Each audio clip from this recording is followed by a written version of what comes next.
Okay, what's up guys? It's Bobby Burns night tomorrow, so I figured it would be weird if I didn't do the Bobby Burns cocktail today, right? So let's just get into it and get started, okay? First thing we're gonna need is 30 mils of a Scottish whiskey. Then we'll need 30 mils of a Sweet Vermouth. And then we'll go 15 mils of Benedictine. We're gonna give that a good stir, whip out our Nick and Nora or a coupe, and we're gonna pour it in there. And we are going to garnish with a lemon peel. And that is all it is, guys. It's a very simple cocktail. It's very, very similar to the Rob Roy, which is another Manhattan variation. It kind of goes with our theme here, right? Like the Rob Roy, it is a Scottish cocktail, so it calls for a Scottish whiskey. It doesn't call for any specific one.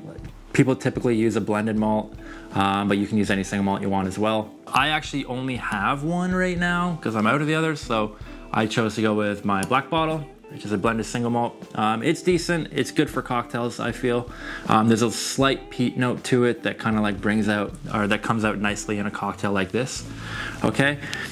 I use my favorite Sweet Vermouth as always, and then I use Benedictine. A lot of people will use Drambuie instead. The reason for that is because Drambuie is a Scotch-based liqueur, so it goes well with a cocktail like this. I use Benedictine. I like the herbal notes from it, so it works.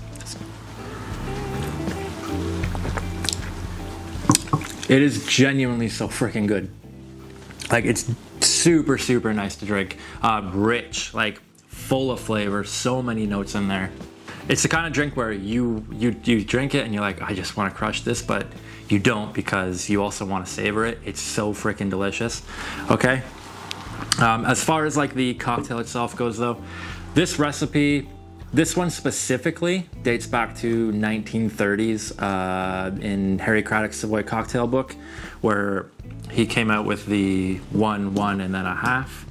And he actually called it the Bobby Burns. The idea of this cocktail actually dates back to the early 20th century when a cocktail book came out. I forget what it was called, but it was in 1902 that it came out, and it called this the Baby Burns. Okay, and the specs were a little bit different. It called for more Scotch and less vermouth and less Benedictine. There are different theories on where the name came from, but the general consensus is that it was named after Robert Burns, which is a national Scottish poet who's very, very famous. Burns Night's kind of a big deal over in Scotland. When I was living there, restaurants would always do fancy dinners and stuff like that, and it was really, really cool, really enjoyable.